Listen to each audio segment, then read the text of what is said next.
All right, well, we just wrapped up a great episode featuring the recent trips of our Julie Lee and Sidney Needles. We're going to talk about what they observed and some of the stories that Maranatha is telling there, and also get into some of the behind the scenes of what it's like to look for interview subjects and conduct interviews on these trips. You're going to want to hear Julie's wrong way driving incident in India.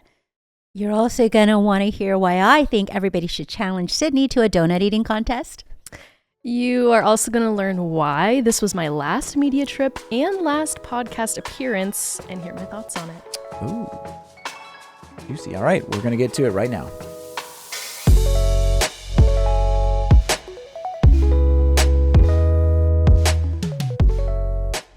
Hey everybody, welcome to Inside Missions. I'm Dustin Comm, Maranatha's Director of Digital Marketing, alongside Christina Lloyd, our Director of Media Production. Hey. And Sidney Needles, our Communications Specialist. Hello. And Julie Lee, our Vice President of Marketing. Hi. We're recording this in April 2026. We have just come out of still kind of at the tail end of a really busy time. It's a spring break season where a lot of volunteers are serving around the world in different places. We've had 541 volunteers over, 5 or 6 weeks serve between March and April in different places. So really busy. It's our version of March Madness. That's right. Absolutely. Madness. We always have a lot of volunteers during this time, right? Yes. So, spring break. And Sydney was actually on one of these projects down in the Dominican Republic. So we'll get to hear from her about that. Julie just got back from India, a whirlwind trip covering multiple states and a lot of different sites that she visited. And so let's start with Sydney. What were you doing in the Dominican Republic? What were you capturing? So we had two goals with this trip. On the volunteer side, we had what is called a multiple group project. And so it's for smaller groups to team up together to kind of have that larger group experience. And this project was cool because it was two academies that teamed up with two individuals who were on the project as well. So it was fun, a lot of young energy, kind of how they were spending their spring break. So that was cool. That was one goal of the trip. The other goal was we ended up visiting 4 churches who are in need of new church buildings. So we were able to kind of tell their story of need, interview people, meet people, and all of that. So those were our 2 goals for the trip. Cool. And Julie, what about you? A quick summary. What were you there in India for? We were visiting church sites, going to a school dedication of a school that we had built, and also visiting a couple places where we have drilled water wells and just collecting stories from that. So, your trip was actually kind of the culmination of a prior trip that Sydney had taken. She kind of went to the Pine Hill Adventist School and was able to tell the stories of need there. You came at the tail end and got the dedication.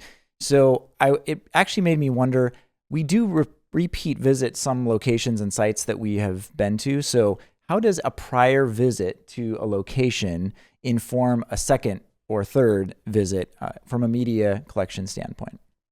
Yeah, I mean, you also went to a place that I had been to previously, right? Multiple group project. Yeah, it's like you. We kind of switched. Right. Yeah, True. I was going to mention that. So I know that before I went on the project, and that is unusual. We don't always do that unless a project is really a huge one that extends a long period of time, and which was the case especially with school campuses, and was the case with Pine Hill Academy. And what I did before I went was I read through everything Sidney had written prior to that, whether it was an article in the magazine, and I would read her and study her script, just so that I had a full a script of the episode that she had written on her visit on that school, so that I could have a full understanding of the history, how we came to come to that school, the stories of the students there. Even though I knew I wasn't going to be doing an extensive episode on that school, that was just one day in my 2-week itinerary, I still wanted to know everything I could about it. So yeah, it was a great resource to have Sidney's written documents. And when I went to Pine Hill, that was January 25, I think, the beginning of last year.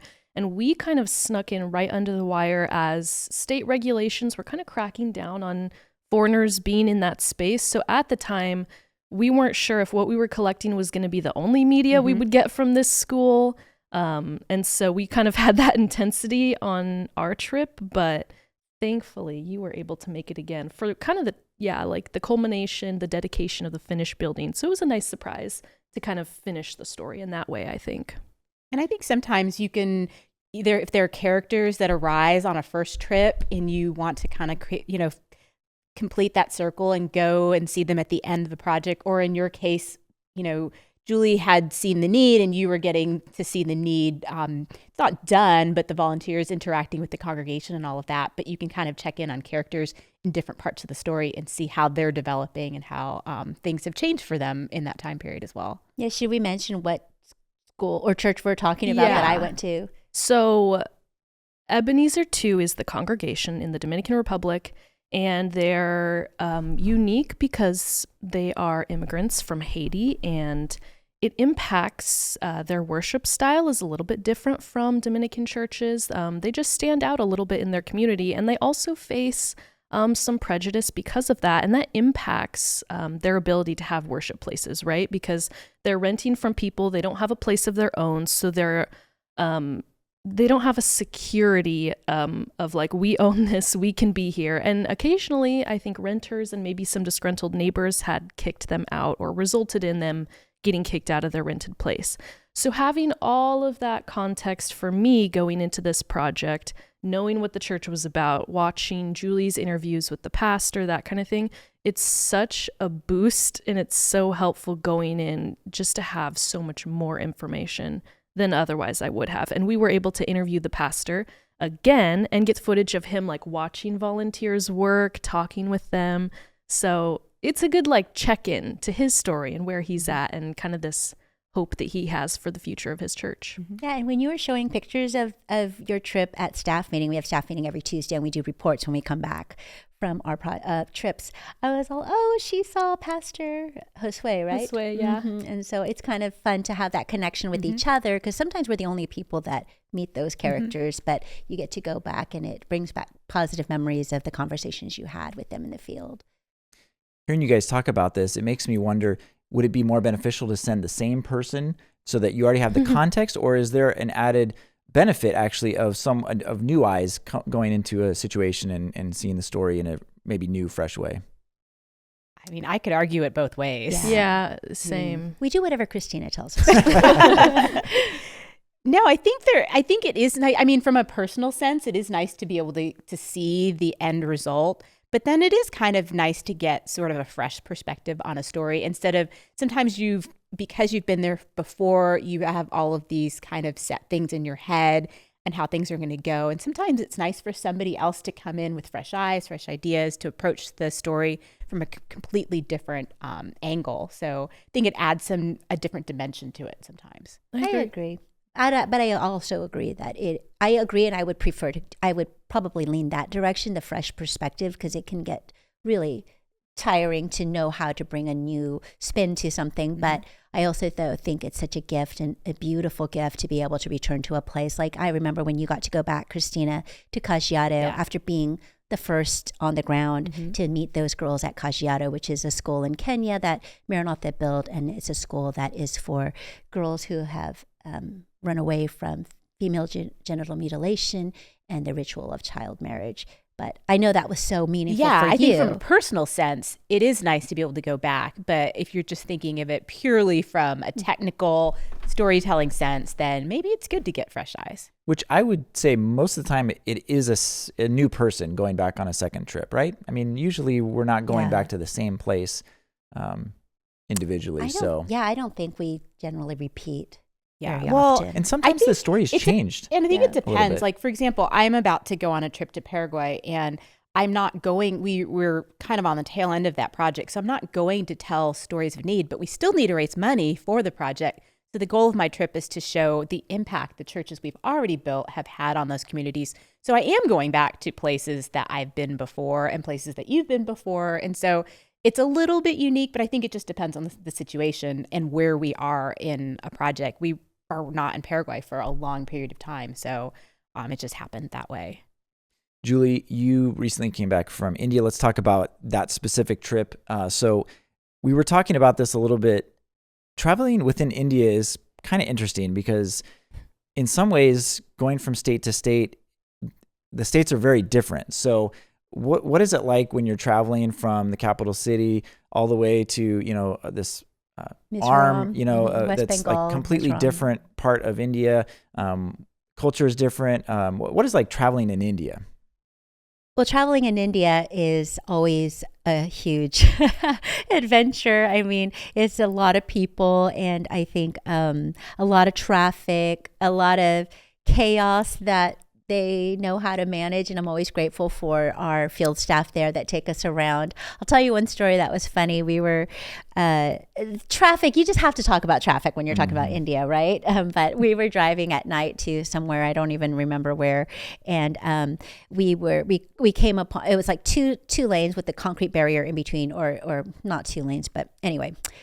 We stop, and our driver runs out to see what's going on, what the traffic jam is, and he discovers there's been an accident, a motorcycle down, and so he comes back and he immediately starts backing up, and he's going to find an alternate route.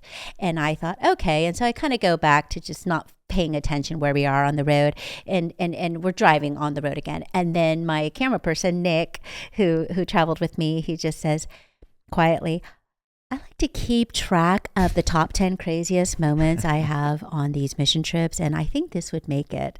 And I go, what? And I looked up, and we were on the other side of that concrete barrier going the opposite direction of traffic. I see headlights at night coming toward us, and our driver thought, this is my detour. I'll just go on the wrong way until I bypass that traffic on the left, and then we're going to go around. And as soon as I find an opening in that concrete barrier again, I'll go back and go the right way. It probably saved so much time. It did save so much Where time. there's a will, there's a way. Yeah, and I thought, and I just went, oh. And the crazy thing is that if that was in the United States, I would be terrified and yelling at the driver, what are you doing? But the things we put up with. Well, I just also think that they know their vehicles, and Yes. you're not expecting, it's defensive driving. You're not expecting that everybody's going to follow the rules. You're expecting everybody's on their own, and I just need to, make a way for myself. And so it's they're not like anybody amazing was drivers. honking at us. They weren't honking and saying, hey, get off our side of the Yeah. road. They were kind of like, all right. And you could see the headlights moving away for us and just weaving. And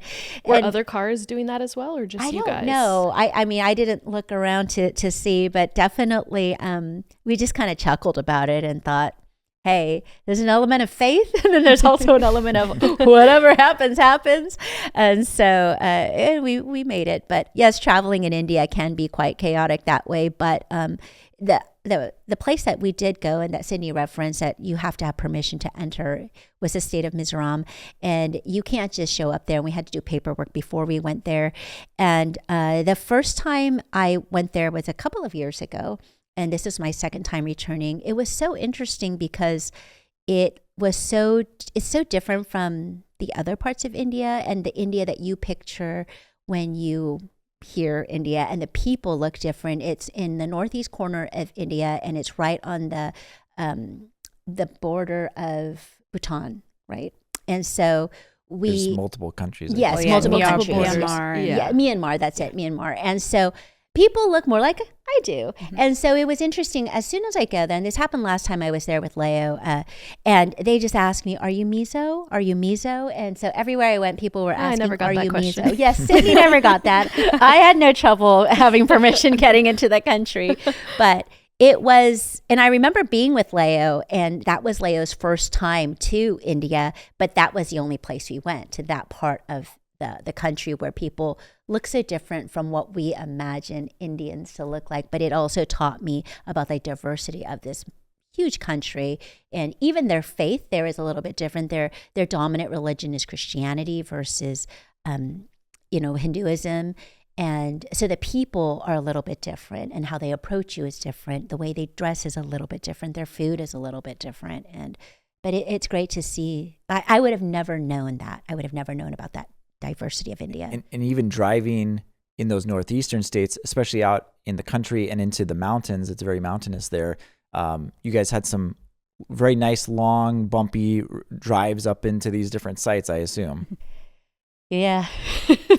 Yeah, I remember those drives for sure. And I remember being physically sore afterwards. And that was a first for me. Maybe I'm just getting older. I don't know. But they were bumpy, and I remember feeling it the next day. It's such an interesting place, but one of my favorites I've ever been to in my work with Maranatha in terms of the landscape. They describe it like it's the outside of a bitter gourd, which is this gourd with like all these ridges. And that's what it is. You look out and you see you're just in the mountaintops, and it's mountain upon mountain, like layers of it. It's and the foothills of the Himalayas. Yeah. And so Basically. the roads that are built there are just carved into the edges of these mountains. And so it's constant curves. It's S curves, switchbacks. Yeah. Nightmare. You cannot be reading. You shouldn't be looking at your phone. Nick was looking at his phone a lot. I don't know how he did it, but when I did it, I would start to feel a little bit sick. But it's a little nuts. I was going to ask like how you pass the time on these hour-long drives as you're driving like a lot of the day. I mean, how do you guys generally, if it's not mountainous and you're going to get car sick, how are you passing? Because we've been in the car driving to some places for 4 or 5 hours sometimes in a day. And what do you guys do normally to pass the time? I think I'm going to point out a significant difference between my recent trip to the DR and Julie's trip. And that is, I think the most I drove at once on this trip was like 2.5 hours. And that was like once. I mean, it's not a huge island. So that was kind of nice. Like I didn't have these long drives on this trip. Everything was pretty centralized. Perfect opposite would be Julie's, I would say. Because in India, obviously, we have those longer drives happening. So I'm going to let Julie take this one because I can take a little nap and then be there. Sounds like she couldn't do anything but just watch the road, right? Well, on this trip, at least. On this trip, I couldn't, but a lot of times I take naps, which Leo, when he travels with me, likes to take pictures of me sleeping, and he has quite a lovely takes pictures of everyone. collection to blackmail Here's a burn you with book. one day. But Christina and I share this in common. We can sleep anywhere. Sleep anywhere. I was going to ask, how do you guys handle fatigue in those first 2 days or so where it's really, really rough? You're on a completely opposite schedule coming from, prayer. Sometimes you don't have the luxury of easing into a trip. Yeah. It's just like you're hitting the ground running and you're trying to be as efficient as possible. It's not like, okay, we're going to take a few days to get settled in here and beat our jet lag, and then we're going to start working. No, it's like, okay, we're going to fill every single minute. And so I think you just run as long as you can. And sometimes, I think there was an instance in Kenya where Dustin, Leo, and I don't know if I should say this, but we were filming an interview with somebody, and I think all three of us fell asleep during the interview. I'm conducting the interview, and I'm like, please keep your eyes open. Please keep your eyes open. Okay, what did she say? I need to come up with a follow-up question. What happened? But you're just trying to make the most of every single minute, and by the end of the afternoon, you're kind of beat. You were sitting at least. I was standing, I think, holding a boom microphone, and I was just afraid I was going to whack her in the face with the microphone during the interview. Yeah. Well, my eyes definitely shut. To go back to your question, then I look forward to long drives. Like if I'm getting off a plane and the itinerary that says 4-hour drive to our first location, I'm like, oh, good, I can sleep in the car. But I can sleep in the car. I don't know if everybody else can, but that's where I catch up on my sleep in the car. Or I go into this Zen state of just kind of looking out the window and thinking about stories and life. Or we talk. We sometimes have a lot of fun talking to our coworkers. Mm-hmm. I think there's a lot of bonding that happens between us on these trips. There's like some trauma bonding that happens, but you really get to know people at a completely different level when you're in the car with them for a long time, when you're traveling with them, when you're kind of enduring less than ideal situations when it comes to food or lodging or things like that. You get close very, very quickly. You mentioned Nick. He's a contract videographer for Maranatha, and we have others that we use.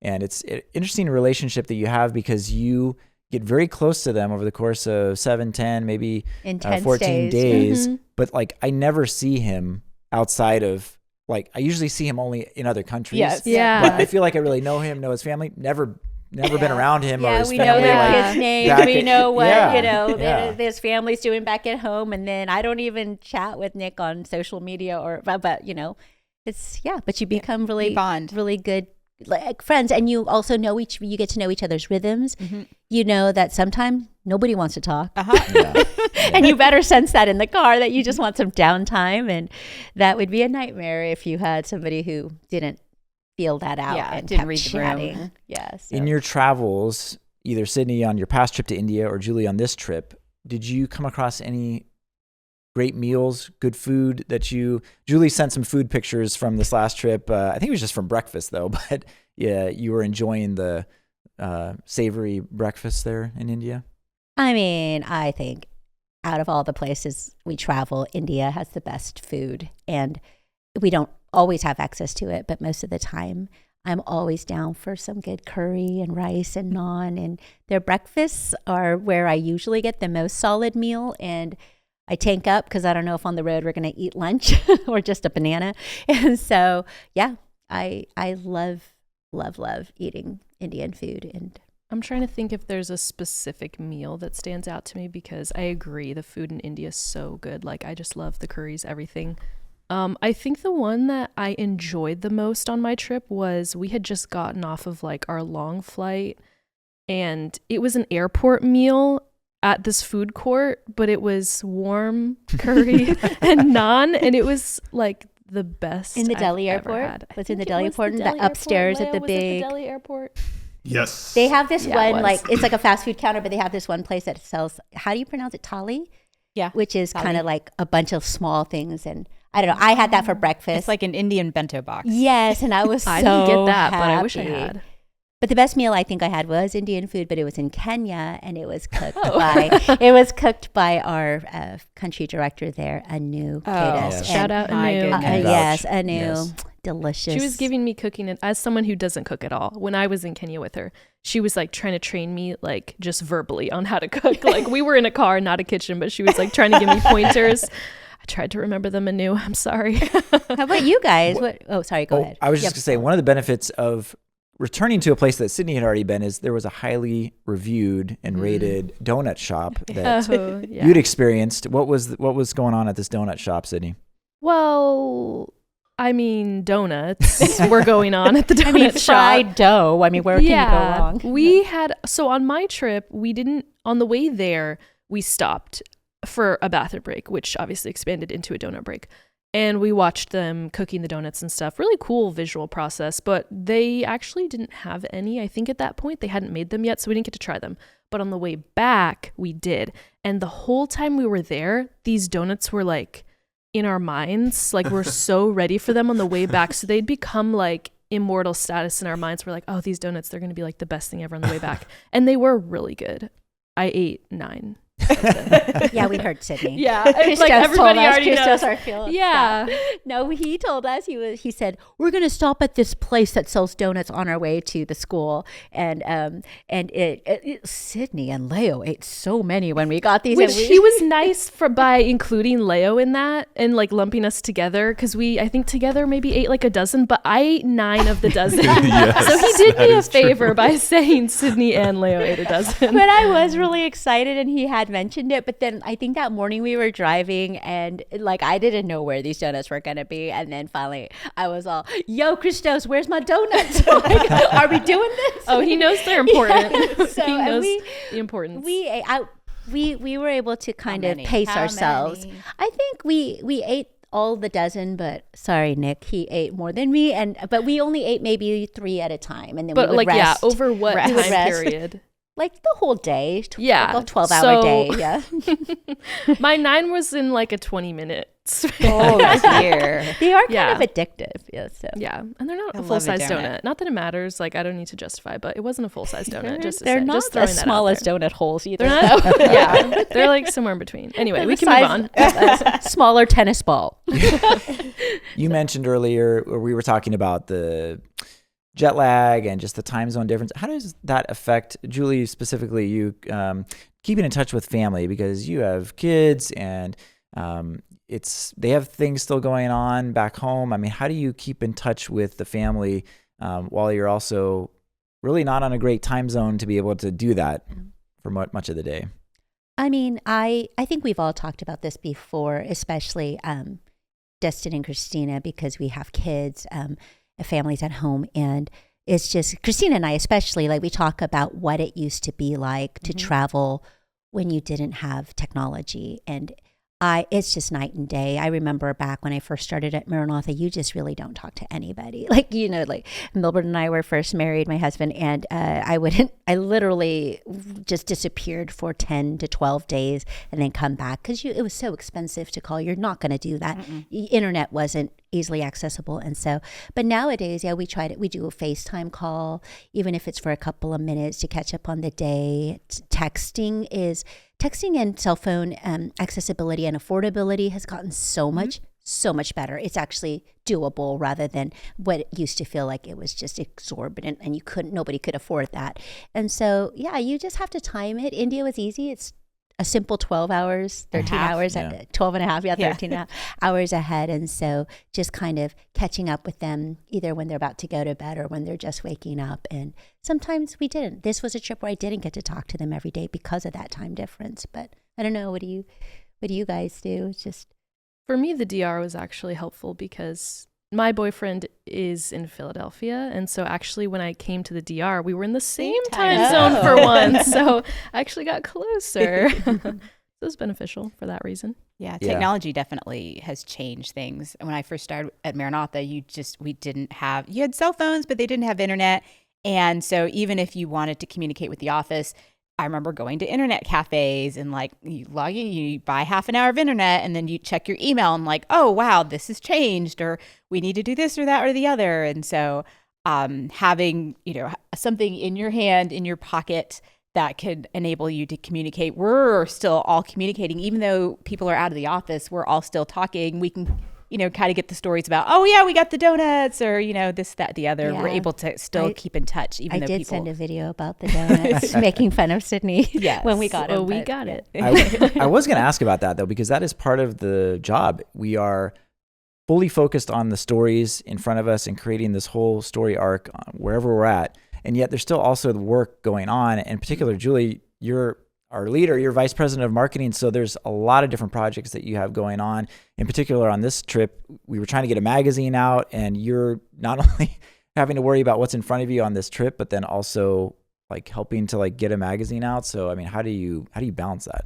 I mean, this trip was kind of the first time I had left. I feel like it's the first time I'd left before a magazine wasn't finished, or it was in a much earlier stage than it wasn't just final edits or anything.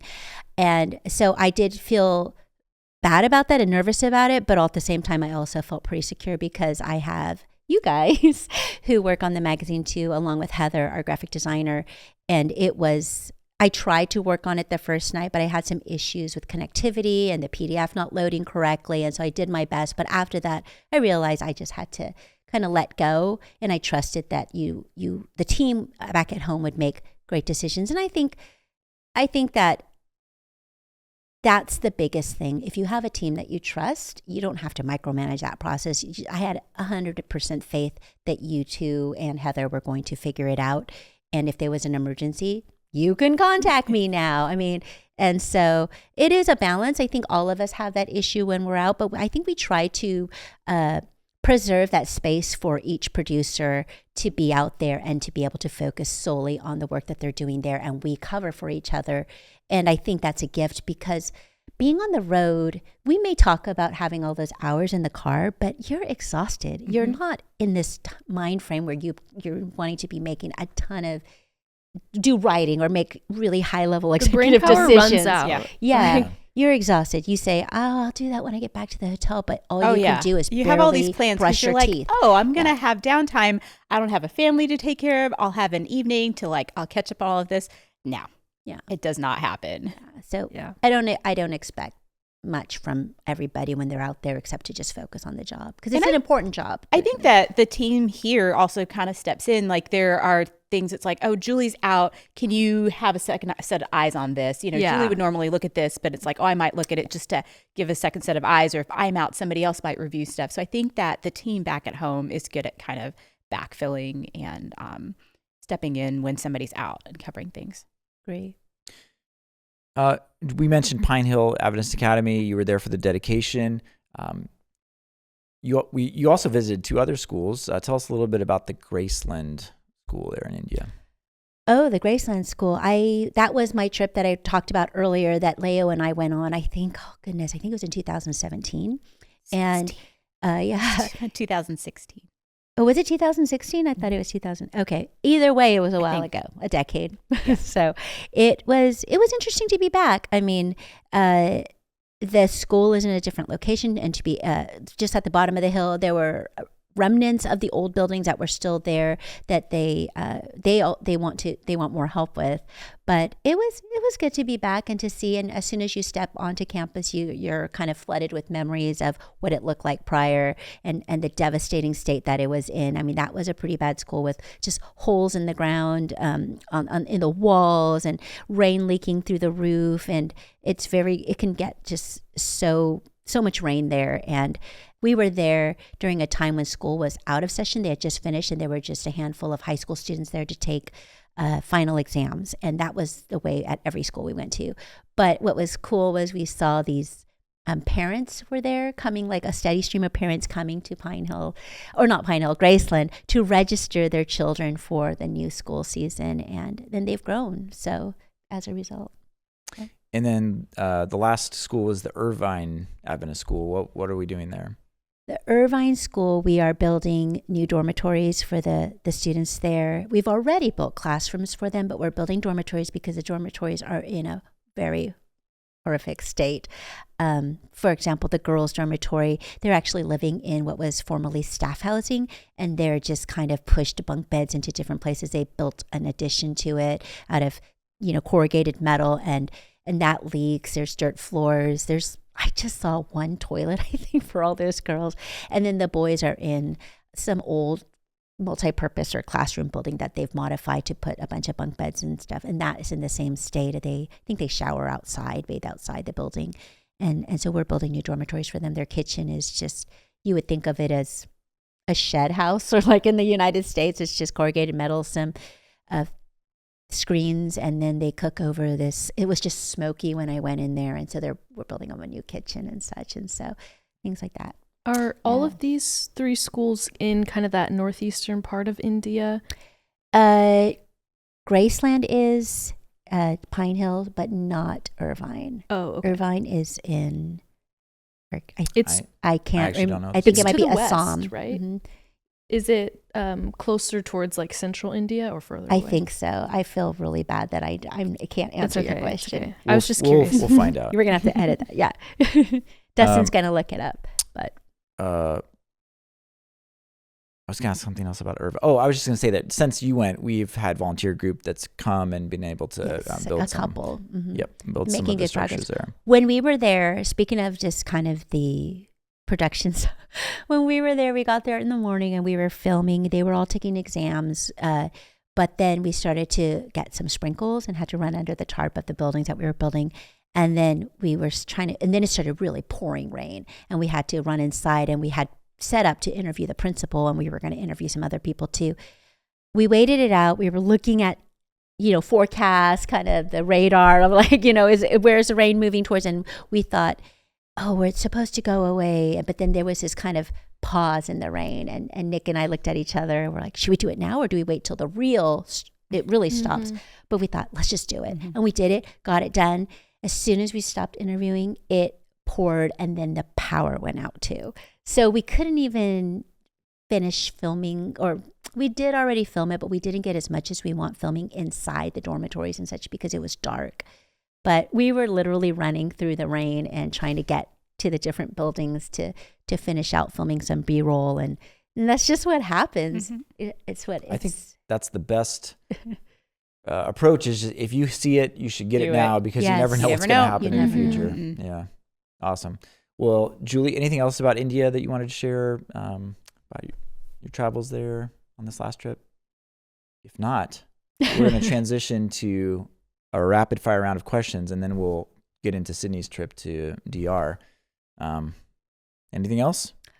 I don't think so. No? Okay. All right. Just checking. Speak now. It's your only chance. All right. Rapid fire question round. Everyone ready? This is about travel. 3 rapid fire questions. What is your favorite road trip pit stop snack? So not like a meal, but like a snack that you would like to munch on as you are on a road trip. Question. Yes. Any snack or a Any snack that we've had that's our favorite? And it's road trips in the United States or road trips? We're overanalyzing it, okay? Just whatever Did snack. you expect any? Whatever snack you want.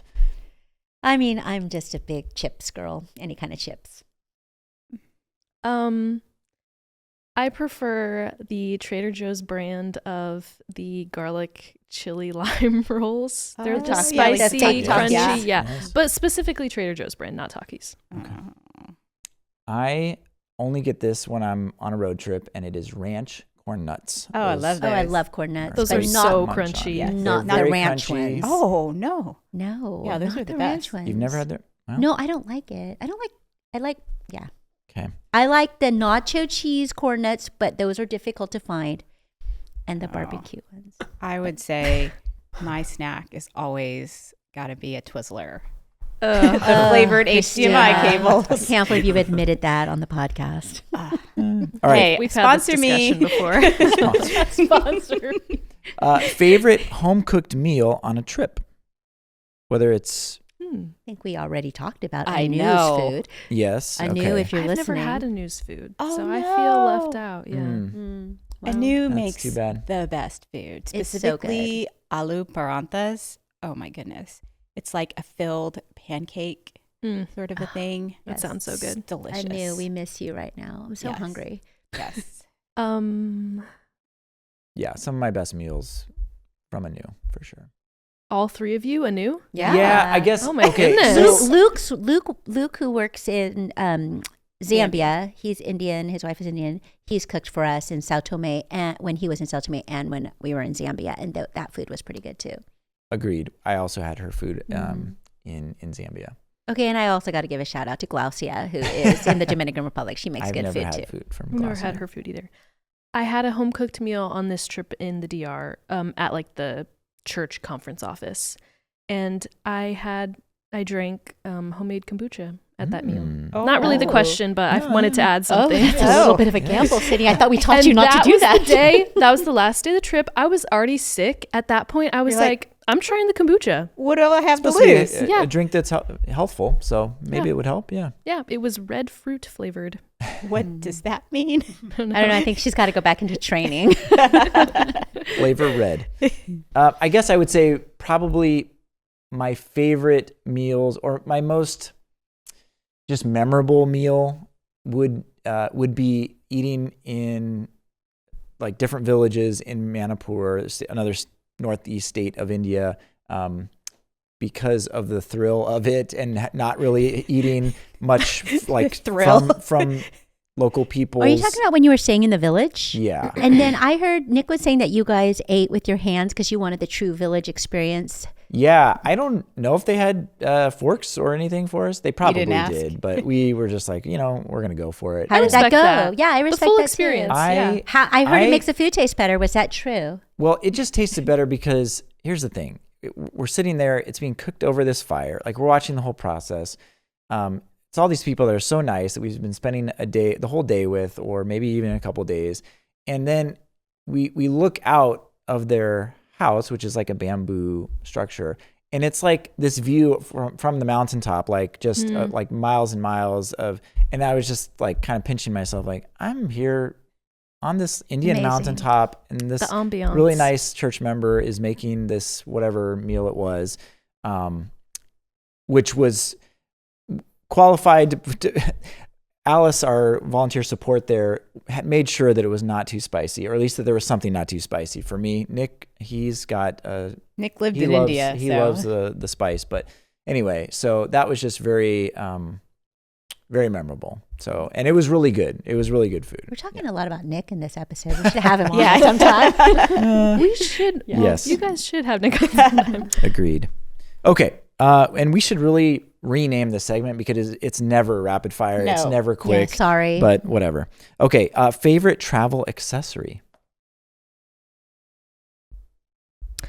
My favorite in the DR on this last trip was I don't know if this is the answer you're looking for, but it was a black windbreaker, super light, but I just didn't want to get sunburned, so I had like the hood up, sleeves down, like the Yeah. whole time. And it worked well for me. Mine are my boots. I have these boots that are really comfortable, and I just zip them up, and ankle boots, and I feel like I can just go through any terrain, and I won't get dirt in my socks, and I won't get All-wheel drive. Yeah, my all-wheel drive shoes. So I mean, it's my pillow. You take your pillow? Yeah, I have Well, a little she can travel sleep pillow. I just, yep, I sleep so I can nap on Do the you plane. use it like on hotel beds too? Yes. Very particular about where So I it's put not my one of face. those donut No, pillows. I get that. Yeah. Yeah, no, it's Yeah. like a thermarest collapsible, compressible Wow. pillow. You know what I'm going to say?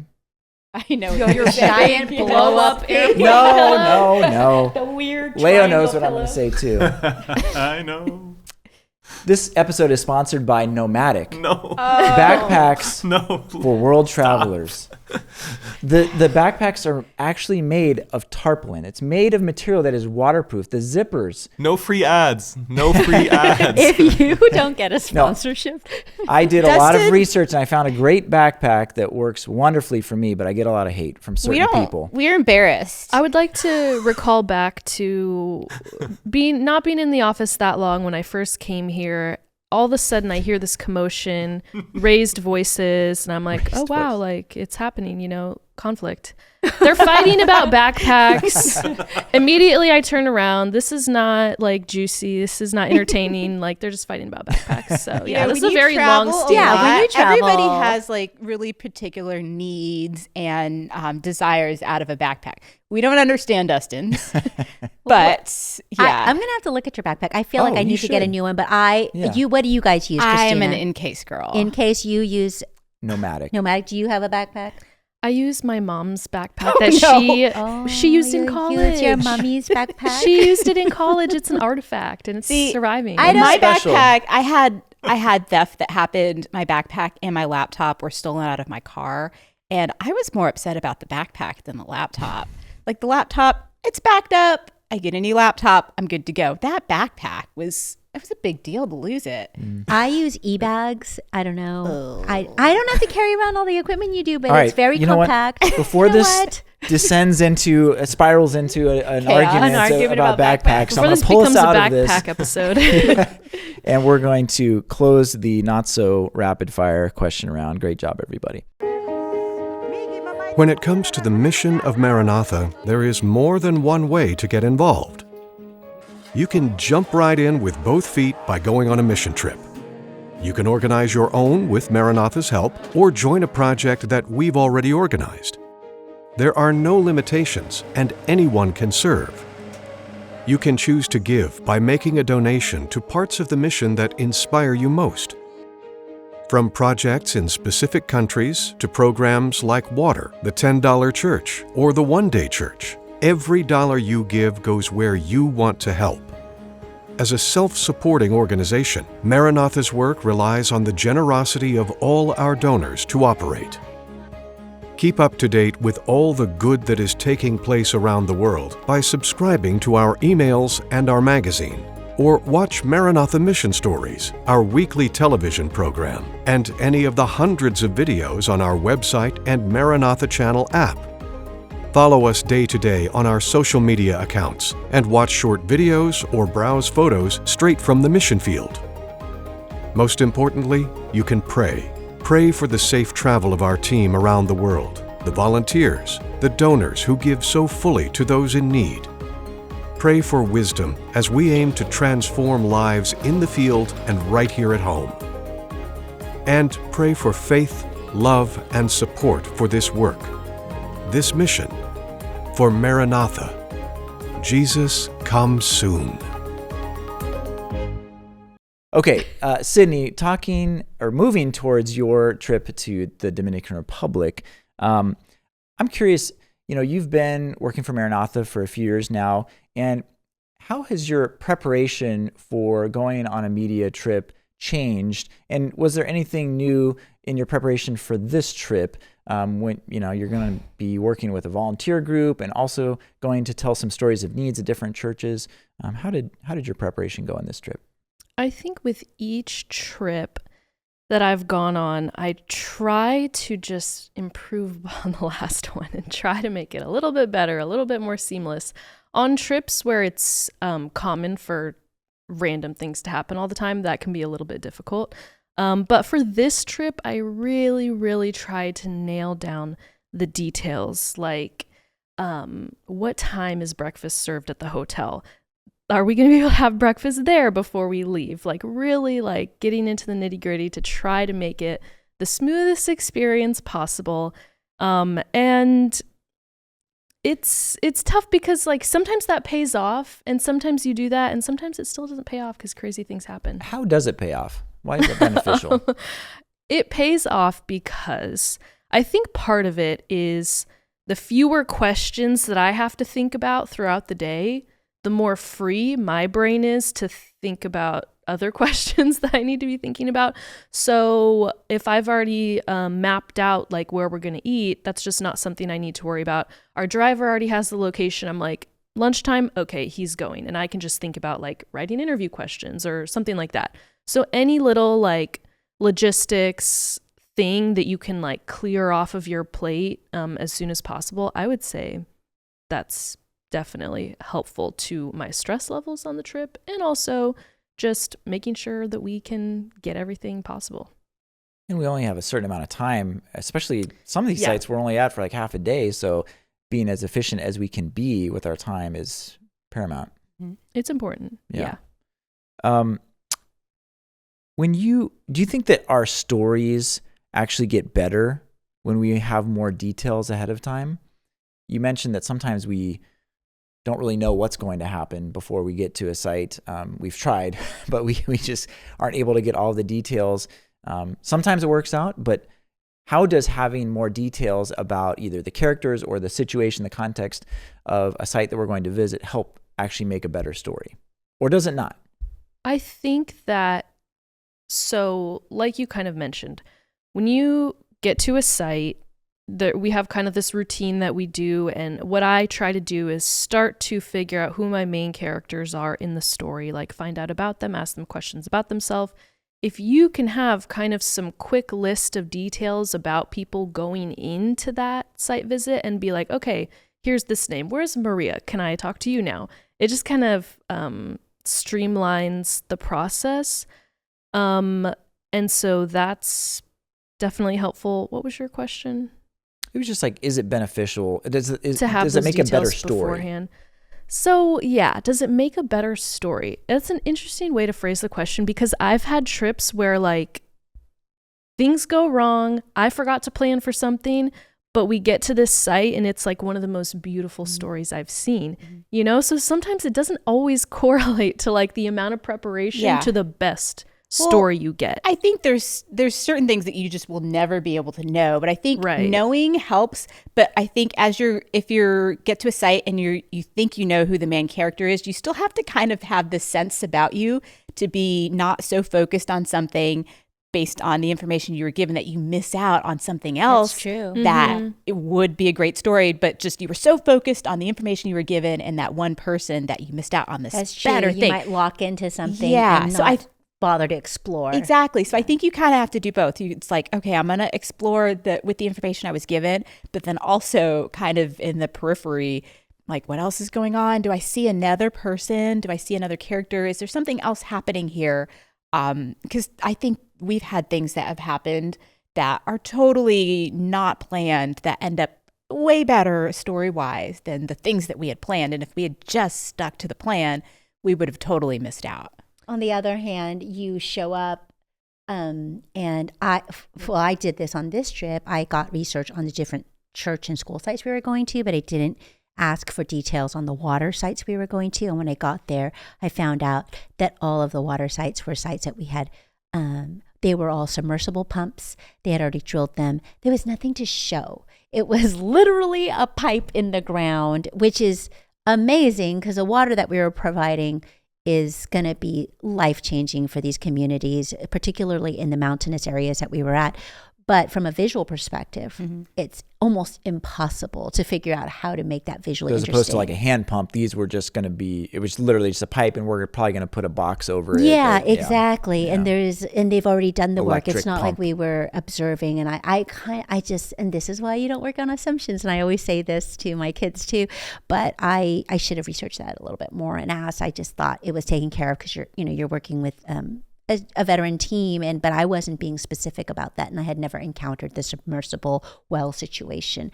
And so we would get there and we would do our best. I'm like, hey, Nick, can you get footage of this hole in the ground? And next week they're going to install the pump and such. But so that, in that sense, that was, we still You were were able like to do at an stuff, awkward point where Yes. it wasn't done and you could show it in Yes. use, but you couldn't. It was done enough that there was and no I might work. have said, let's not go there. Let's Yeah. do something else if I would have known. And so I think that's where, and you know, when you are prepared, like we were able to say, okay, I like that church story. Can you get this person there? Can you get church members there? Can you create the crowd that we need to do the interviews and film some B-roll? And of course, if we didn't know anything about it, we wouldn't be able to ask for certain characters to be present when we're there. Yeah, I think. Sorry, Sydney. Go ahead. I was just going to say, Christina, you mentioned kind of the fact that sometimes things kind of fall into our lap on these trips that we never planned for. And I want to tell a quick story from the DR about that. So the first day that we were there, I had on the schedule kind of a list of like monuments in the town for us to visit to get B-roll of. And so we went to one of them, and it was like in evening time, not evening yet. It was like good lighting time, whatever time that is. Golden like hour. right, yeah, golden hour right before sundown. So we were getting some good culture shots of that. And it's this big monument, kind of tower sticking up into the air up on this hill. And then we see this big screen on the side of this monument. And we're like, what's happening? There's these people are setting chairs out. It looks like there's going to be a concert or something there. And so we figure out, our driver lets us know that they're going to play the U.S. versus Dominican Republic baseball game. And I think it's like, it was the championship game. It was like a big game. Like whoever lost was out of the tournament. Sorry, I don't know that much about baseball, but it was an important game. So we ended up coming back later that night and getting some really cool footage of people waving Dominican Republic flags, cheering, watching this baseball game all together. And I think I'm excited to include that in the episode to illustrate a big piece of Dominican culture. And that's something, again, that like I didn't know, oh, this baseball game is going to be happening here and they're going to show it. Like I didn't know that, but it kind of just fell into our laps, and love it when stuff like that happens. You can only research so much. You're Yeah. thinking, are there going to be any major sporting events happening while I Right. am in the Dominican Republic? Yeah. That's not kind of on our general checklist. Yeah, right. I think staying open to God's leading on these trips is probably one of the most important things, just because there has been some elements, whether it's characters or, I think one of the most dramatic examples of this was when Christina, Leo, and I were in in Kenya, and we went out to this Maasai village, and we were just there to do interviews and get some Yeah, we were B-roll. going to, and I think we had even switched the days that we would, I think from the original schedule, we were just going to a village where a girl had left her village, and we're going to go and talk to the family and all of that. And that was just going to be a small part of the show. And it turned into something way larger when we found kids that needed to be rescued from a similar situation. And so from that point, we were able to kind of show the need for the school, the impact, full circle, like from the beginning, taking them out of the village and the whole intake process that they go to integrate into the school community. So that's something we could have never planned for or try orchestrated or try to fake in any way. And it just was phenomenal. But yeah, it was just kind of, I remember being in the village and we were like, something's happening. We don't know totally what's happening, but let's just kind of follow. We're trying to figure out what's going on. We understand language, but let's just film and see what happens. And this huge thing happened. Yeah, you guys got one of the best stories we've ever had, I think, from that. And it was completely Yeah. unplanned. Why do certain characters make it into our stories? And what are you doing? I'm thinking especially ones that we don't already have predetermined, So it's someone that you notice. What are you doing when you get on a site and you're maybe kind of observing and analyzing who is worth interviewing, who is worth maybe featuring, not worth, that's probably a bad word, but, just like how does someone make it into the story, and how are you analyzing them to get them to that point where you're like, yeah, I think they could really contribute?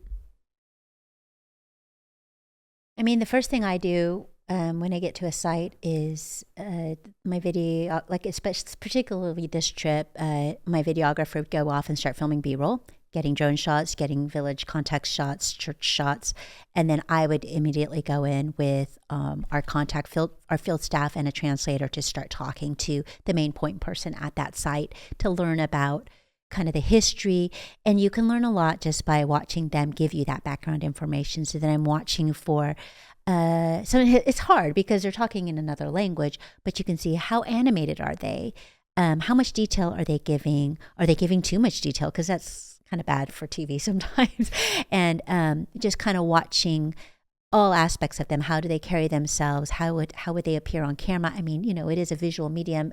Not that I would not include somebody because they're unphotogenic, but all of those things. I do look for photogenic stuff on this trip. Particularly, I was scanning the crowd when everybody came to me and shook my hand as soon as so I would shake hands with every single member of the congregation that was there. And as I do that, I am looking for who could be a photo subject for me for a cover of a magazine. Do they exude an energy that will carry through? Analyzing the firmness of their handshake. Confidence. But all of that. And then after you've done that, and usually there is a crowd and sometimes there's people interjecting, you kind of can zero in on who's going to provide you the best information and the best interview for on camera.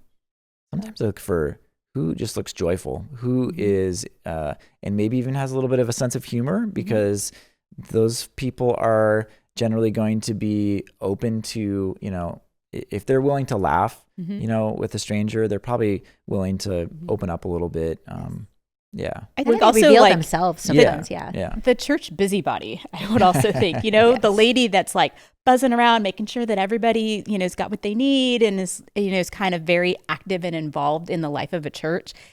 Sometimes they might not be the founder or an elder, but there's somebody that's kind of the glue to a group, and they are kind of in the know about everything. So I think the church busybody kind of would be somebody that I would look to do an interview. And I would add that on an ideal visit to a church to tell their story, it's on Sabbath, because we can have the most members there possible, so we can have a nice full church to film, and that's usually ideal. That doesn't always happen. Like sometimes we have to film them on other days of the week. And I think a benefit of doing that is people have work, not everyone can make it, but the people who prioritize going out of their normal schedule to make it to that church and meet with you and tell the story, those are generally the people who are invested in this church. And usually the people who you want to speak on camera about their church too, because they care about it. Well, who were some of the people that you met on this trip to the DR, and what were some of their stories? So all 4 churches that I visited were distinct in a very interesting way that I know we've experienced in the DR, but I want to explain for our listeners because it was impactful for me to see. We went all over the island, the upper coast, lower coast, in the middle, and in each place, the kind of general story of the church is that they branched off from a central church, and their members did this, took the initiative to do this, to make their own church, and they said, what if we created our own church? What if we invited more people? What if we grew it? Not a pastor initiating it, just members who are passionate and take it upon themselves to do this. And this is something that we see in churches all over the Dominican Republic. I think other places too, but Dominican Republic specifically, I saw it on this trip. One example is a lady named Maria. She is kind of the church busybody of this church called Hija del Rey in this northern coastal town called Puerto Plata. It's kind of a tourist town, so the buildings look a little bit nicer. They have cruise ships kind of coming in. And for more than 30 years, Maria has been really giving it her all to get more members in this church, make it come alive, keep it going. Members have come, members have gone, but she's stayed and tried to make it happen, right? And I really felt the passion from Maria. And another thing that makes it hard, I think, for her to maintain this passion is that their worship shelter is a simple lean-to made of tin, made of wood. It's not even a full building. And they're surrounded by buildings that are nice. They're stuccoed, they're of a higher quality. And so when she's inviting people to come to church, doesn't always get the best results, and it's hard for her. And I can imagine it being so difficult to keep your passion when the people around you are saying, kind of looking down on what you're passionate about a little bit, you know? But this woman had so much energy. She was not deterred. Like I said, for over 30 years, she kept this thing going. And we had a special moment with her.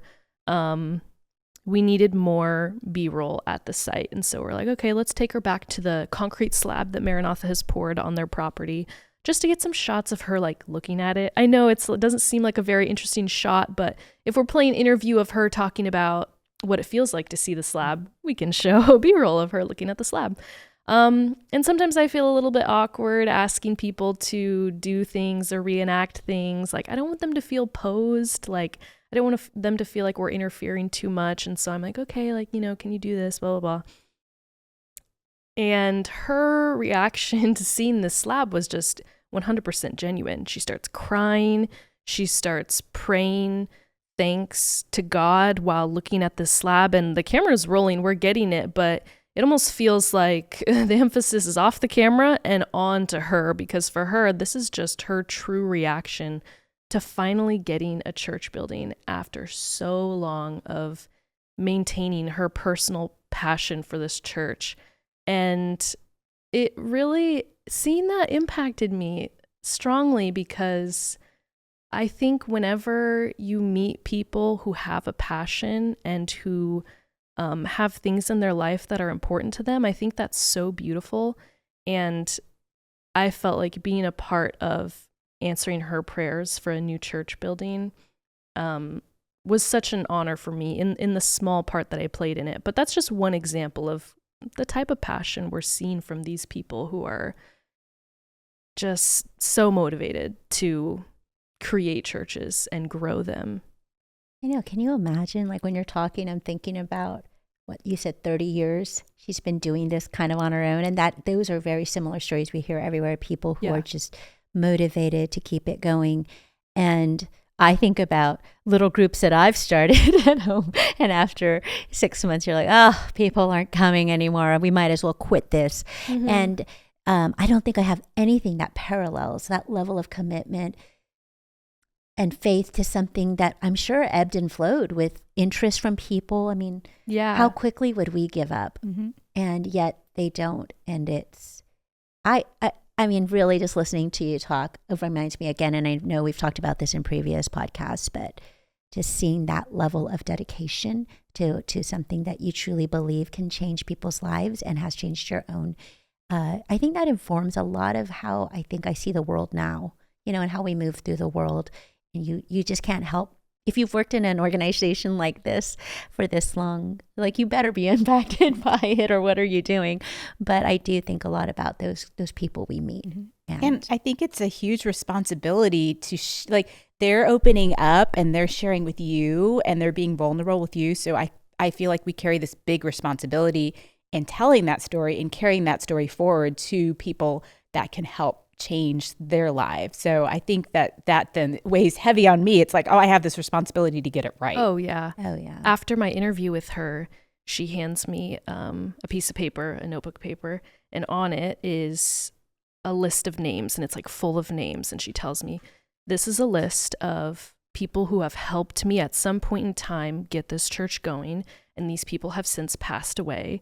And if possible, I want you to just give them credit somehow in whatever you're doing in sharing this story, like help just raise awareness for all the people who have like tried to help make this church happen. And I thought that was so awesome of her, because again, it's not all about her. She's like, it's about these people too, who have been helping me along the way.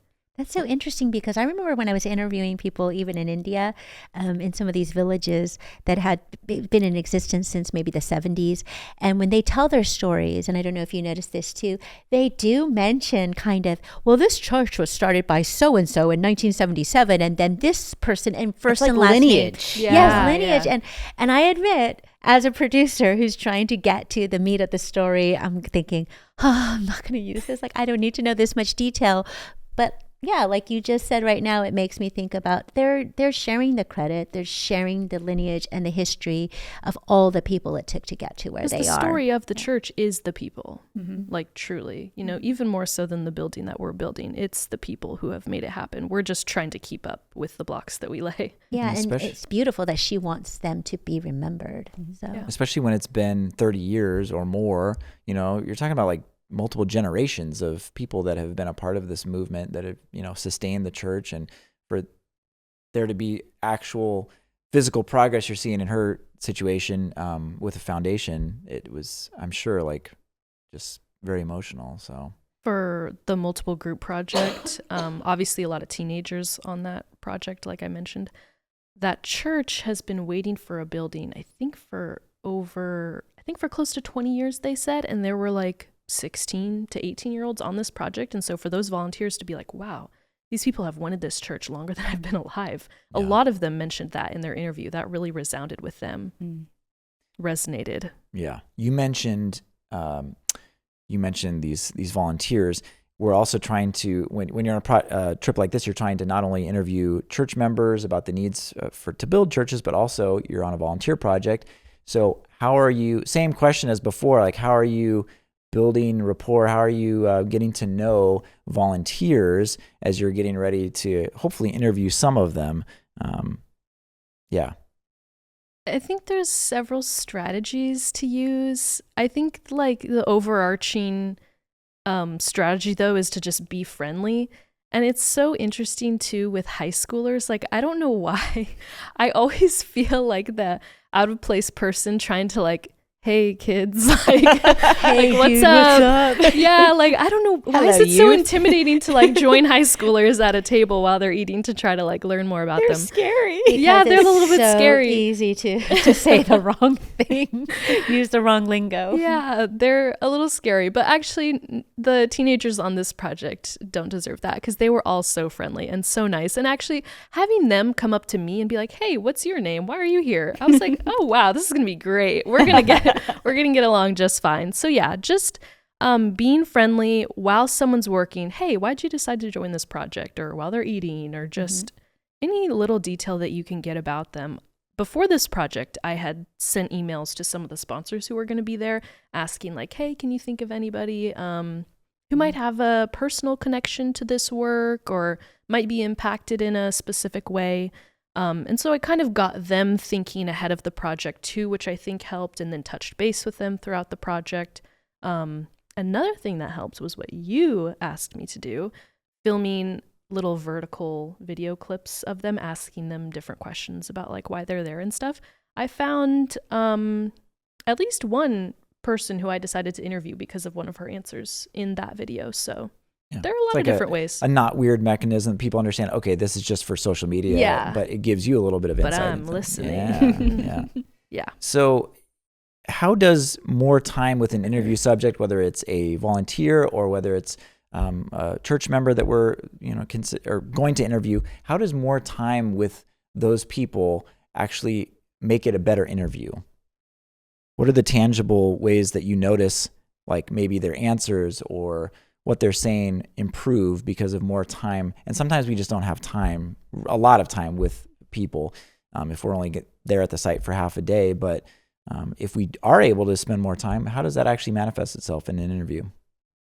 You're just developing a relationship. When you think of the questions that we ask are sometimes quite invasive, and we're asking people to be vulnerable and to get deep without building that relationship. So if you can spend the time to build that relationship, I think it yields much different answers. Or even people that would not agree to be interviewed at the beginning of the project, after they've seen you for a week or 10 days and you've been eating alongside them, you've built a friendship, and it's like, oh yeah, now I totally know that you're not scary and I can talk to you.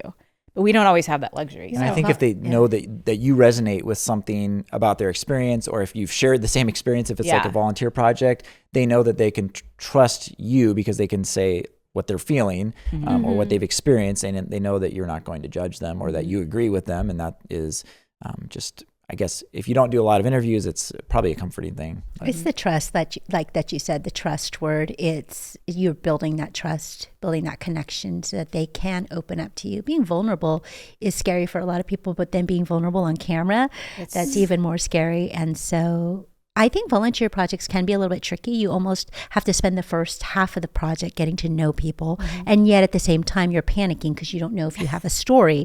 So you're talking to them, but I don't actually put people on camera until a little bit later, and you figure out who might have the story to share, who has that potential. And you ask the staff who are there too, who might know them a little bit better. But, you kind of just have to immerse yourself into their work day, eat with them and talk to them. And so, when I was on Ultimate Workout last, sometimes you just kind of want to eat your food with your fellow coworker, but we would kind of force ourselves to split up and eat with different tables. And I remember being your age, Sydney, and being worried about intruding on teenagers, but now I'm my age and I'm a mom. I just kind of go, hey guys, can I sit with you? And then I just sit down, and they're really nice. The kids are really nice. And then you just start talking to them, asking them, what school do you go to? Where are you from? Like, how did you hear about this project? And you kind of start to see their personality come through, and you figure out, oh, that person might have something good to say. So, but yeah. Right. It's part of the job. I mean, I'm an introvert, so that totally pushes me out of my comfort zone. So I have to make a concerted effort to even rotate around, because sometimes on a project you find, oh, these people are cool. I really like them. I just want to sit with them every single meal because, we're having fun. We're becoming friends. But it's no, I need to make more friends. So you have to say, okay, I'm going to sit with somebody else at dinner or at worship or this or that, the other. It's it really pushes me, but it's part of the job. There's also a balance. I was talking about this with Clay, the videographer, with me in the DR. There's a balance of our job that's you don't want to interfere too much in the natural story arc vibe of the project. You don't want to be inserting yourself too much, but at the same time, you really have to dig in and find out what the story is. So it's an interesting balance of knowing what things to step away from and just observe, and what things to be oh, hey, how did this make you feel? Or, whatever. So it's something I've noticed.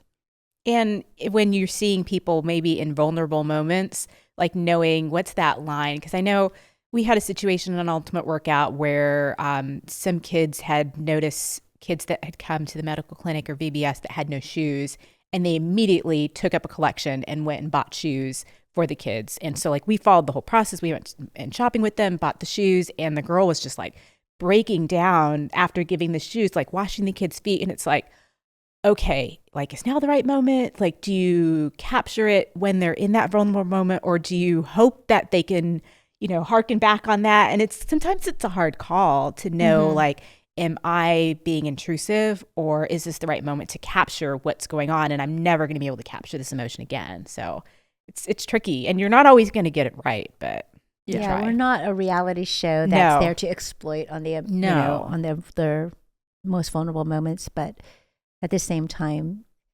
knowing the balance of when that vulnerability is a beautiful moment that we can share and inspire others and build that compassion. Well, there's so many transformational moments on these media collection trips and also on volunteer projects that a lot of people get to experience. We've gotten to experience it from a unique point of view. And so thank you guys, specifically Julie and Sydney, for sharing a little bit about your last trip. For Sydney, the phrase last trip is actually even a little more real because it was her last trip with Maranatha. Too real. Yeah. And Sydney, you want to share what your next step along your journey is?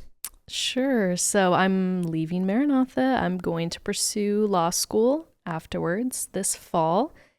And obviously I'm very excited about the next step, but I would be lying if I said that leaving here didn't come with waves of sadness. So yeah, last media trip to the DR, and then also last podcast. You were telling me that knowing that it was your last trip, it got you a little bit nostalgic, and you were thinking what would I miss most about doing these trips? Yeah, so I was thinking about, so we were trying to vlog on the DR trip, and the day that I was sick, really sick, was the last day of the project. And Clay asked me how does it feel? It's your last day. I was so sick. I didn't feel anything besides being sick.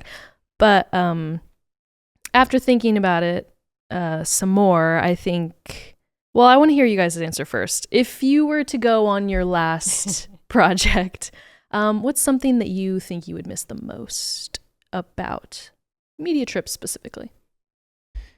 I think it's the camaraderie, not only with, you know, the videographer, but also with our crew and our staff that are in these other countries. Mm-hmm. They take our lives in their hands. They're, you know, transporting us like hundreds of miles and helping us really collect these stories. You get really close with them. So I've always really enjoyed my time with them. But also I think one of the most unique things that volunteers don't always get to experience, they get to interact with local congregations and students at schools if they're working at a school. But we get to really, you know, go into people's homes. We get to understand a little bit more about what life is like for them. And that is a really unique experience that I don't take lightly and has really impacted me in just my worldview. And so I think that group of things, I think, are the things I would miss the most. I would echo that. I think it just broadens your perspective on life because we are able to see and experience things that the average person just doesn't. So I think my world would just be really a lot smaller. Yeah, I think everything you guys have said, but especially on this trip to India, it's just all those hours in the car looking out the window. And, you know, you mentioned having that view when you were eating, you know, in the village, the food that was cooked for you.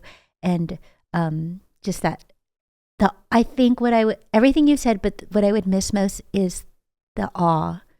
Like there are so many moments of awe that we have and that wonder of discovering a new place, a new culture, a scene that only a small percentage of the world has seen. And the absolute beauty of the diversity of our world. And then and yet the things that connect us is, I don't want to get emotional, but it's just so beautiful. And we get to see that. And like Christina mentioned earlier, we have that responsibility of sharing that and conveying that with the world. And it's a privilege and it's a blessing. And I would miss that more than anything, just getting a glimpse of the incredible world that God's created and the incredible people in it and the privilege of meeting those people. So I think my answer is kind of echoes what you all have said.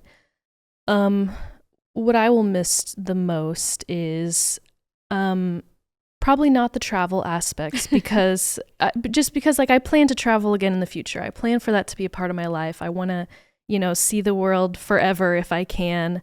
But I think future travel for me will not include the opportunities I've had on these trips to sit down with someone, ask them extremely personal questions, receive extremely genuine answers, and just learn more about the world by learning more about people. I think it has enriched my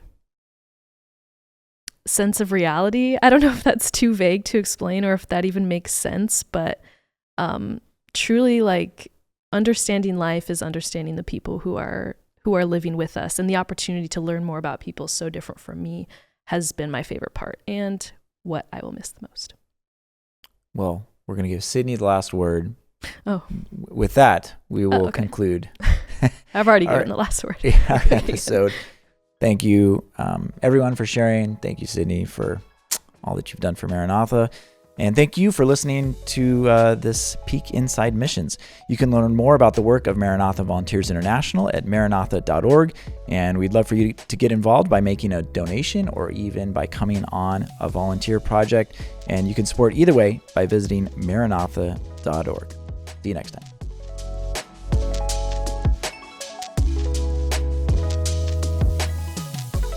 Seriously though, you guys, who feels like Indian food for lunch today? We need to talk about. Honestly, I would destroy an Indian buffet. Let's do this, guys.